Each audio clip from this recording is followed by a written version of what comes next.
What drives the human spirit? Is it the pursuit of pleasure or the longing for companionship? Or perhaps it's the quest for sustenance, for the food that fuels our bodies.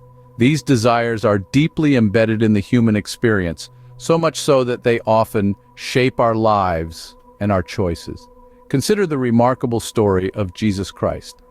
Before he began his ministry, before he started spreading the good news of the kingdom of heaven, God subjected him to a series of tests. The first of these tests was a direct challenge to his physical desires. After 40 days of fasting, would he use his divine powers to create food for himself? This test was not about hunger, but about how we use the abilities we've been given. Would we use them to satisfy our own desires first, or would we use them to serve others? Many religious figures, even those at the top, have failed this test. They've been caught embezzling funds or engaging in inappropriate relationships.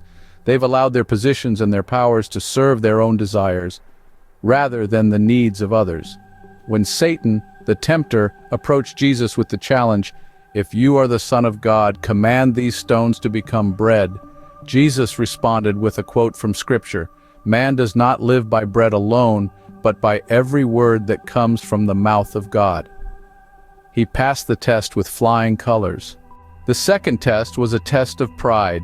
Satan took Jesus to the top of the temple in the holy city and said, "If you are the Son of God, throw yourself down, for it is written, 'He will command his angels concerning you, and they will lift you up in their hands so that you will not strike your foot against a stone.'"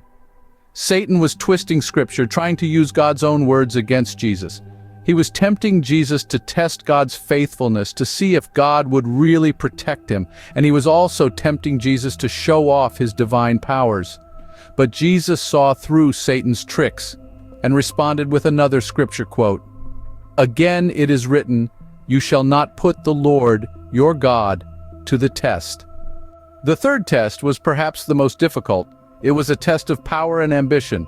Satan offered Jesus all the kingdoms of the world and their splendor, if only Jesus would bow down and worship him.